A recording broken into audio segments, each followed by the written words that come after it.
Ambassador Liu is a very distinguished diplomat because of his role, because of his position. It's natural that he would be having a conversation with the Pakistani ambassador about U.S.-Pakistan relations, and it was a private conversation. So he was being candid about his views of Imran Khan and the impact of Khan on U.S.-Pakistan relations. And he essentially said that relations might be better if he weren't around anymore.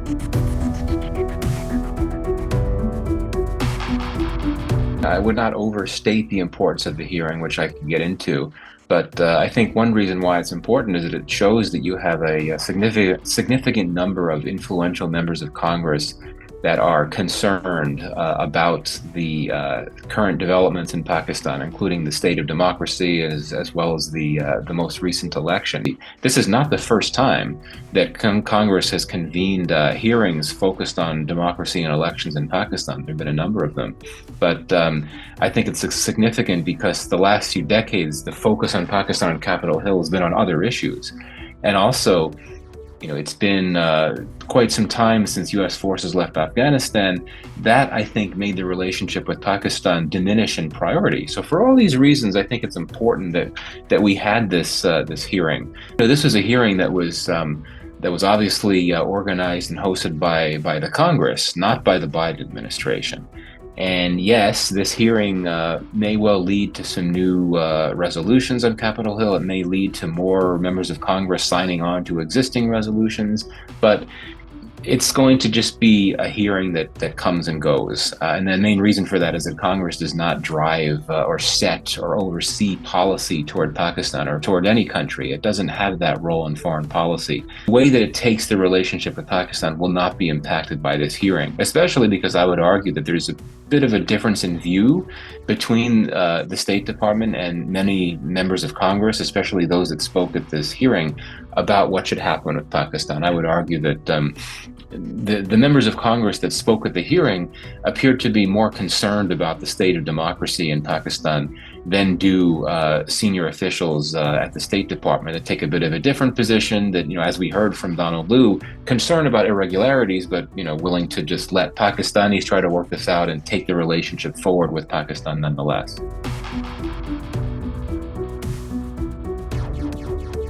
Ambassador Liu is a very distinguished diplomat who has served in a number of countries in the region, including Pakistan, as he made clear at the beginning of his testimony.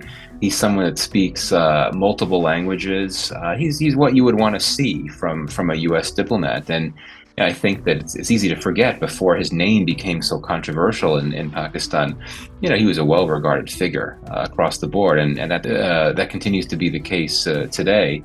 And as the Assistant Secretary of State for South and Central Asia, that puts him in the position of essentially being the senior-most U.S. official at the State Department, focused on not only Pakistan, but this broader region, which includes India. So this means that he is someone with significant levels of influence and importance in U.S. policy. Now, in terms of the whole Cipher issue, well, yes, from the position of Imran Khan and PTI supporters, and which include many Pakistani Americans, Liu's conversation with the then Pakistani ambassador was some type of indication of him playing a role in the ouster of Khan. But these allegations have always been false, and the U.S. government has repeatedly denied them. But I think it was important that Liu also denied them at this hearing, because I think this is the first time that he was actually in a public forum and directly asked about the whole Cipher issue. And so, of course, he strongly denied the allegations. And of course, PTI supporters would just reject that and think that he's lying. But I think it's important that for him, and from the perspective of the U.S. government, it's important to set the record straight, so to speak. But, because of his role, because of his position, it's natural that he would be having a conversation with the Pakistani ambassador about U.S.-Pakistan relations, and it was a private conversation. So he was being candid about his views of Imran Khan and the impact of Khan on U.S.-Pakistan relations. And he essentially said that relations might be better if he weren't around anymore. And I do think it's good that Ambassador Liu had that opportunity to set the record straight, even if there's always going to be a number of people, quite a few people, unfortunately, in my view, who are not going to believe him, even if he comes out in public and denies everything.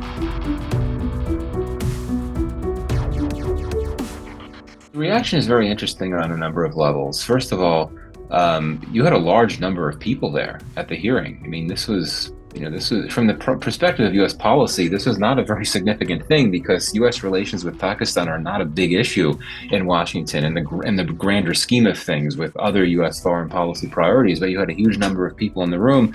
Most of them were Pakistani Americans. Most of them were PTI supporters. And so I think that it's not surprising that they reacted the way they did. I don't think it reflected well on those that were yelling like this, because that's not supposed to happen. These are supposed to be very serious affairs. The hearing was interrupted several different times. But the fact that you have such a large number of Pakistani Americans, very impassioned, very caught up emotionally in what was happening, I think it's a reflection of how domestic politics in one country can play out very vividly in the U.S.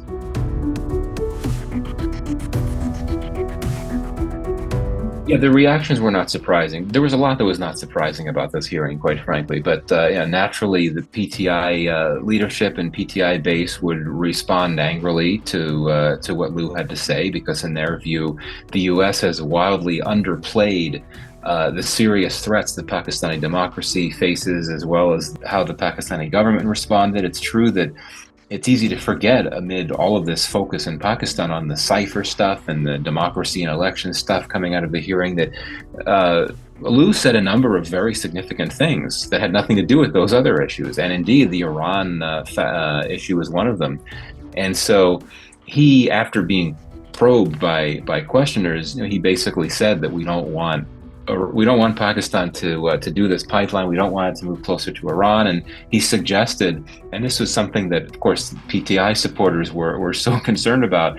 He basically used similar wording that he did according to the Cipher in conversations about U.S.-Pakistan relations. He basically suggested that the U.S. relationship with Pakistan will be a lot better if Pakistan does not move closer to Iran, which is true. I mean, that's going to be the case given the level of hostility with the U.S.-Iran relationship.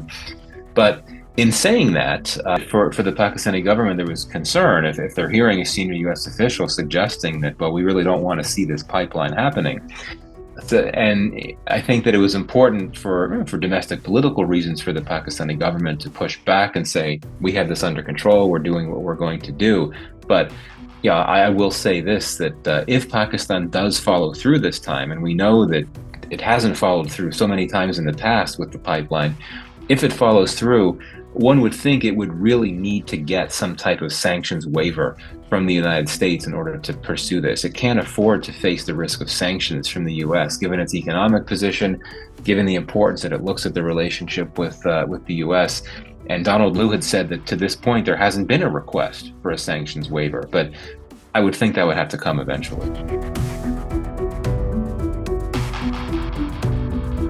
I think that for many in Pakistan, especially those that support Khan, they think of how Trump appeared to embrace Khan, how he invited him to Washington and they met and they seemed to hit it off well. Trump said some very nice things about Khan when he was in Washington. But let's not forget, I mean, Trump was not doing that because he liked Khan as a person, that he wanted to express solidarity with him, that he sees him as a big partner. No, Trump did that for very tactical transactional reasons. He wanted to get out of Afghanistan, and he saw Khan as an important player that could help facilitate the talks with the Taliban. You would not have seen Trump inviting Khan to Washington, embracing him, if Trump did not have that plan to get out of Afghanistan. I'm quite confident on that. The other point I'd make here is that Trump is not a values-based kind of guy, in the sense that he is not going to be he's not going to be receptive to appeals based on democracy. This sense of, oh well, there's this very popular political figure who's in jail in Pakistan, and we need to help him, and we can't support the government that's oppressing him. That's not the type of appeal that would have an impact on Donald Trump, quite frankly. And the other thing here is that Trump would not be the only one at play. He would have an administration, he would have a cabinet, he'd have a Secretary of State that he would look to for reviews on this issue. And if you look at the people that Trump surrounded himself with when he was last president, they weren't fans of Khan. And one of the reasons for that is Khan's positions. He was very opposed to the U.S. drone war. He embraced the Taliban at different times. These are not positions that would endear you to the types of people that Donald Trump would surround himself. So this is all to say that I think it's a bit wrong-headed to suggest that a return of President Trump would bring a major change in the U.S. relationship with Pakistan, that it would have any impact on Khan's fate. Honestly, I think that all of this, what happens to Khan, his fate, that's going to depend on developments in Pakistan, not in U.S. politics. Thank you for watching the full video. आप में से बहुत से ऐसे लोग हैं जिन्होंने शायद हमारा YouTube चैनल सब्सक्राइब नहीं किया. So if you want to support independent journalism and watch more meaningful content, please subscribe to our YouTube channel.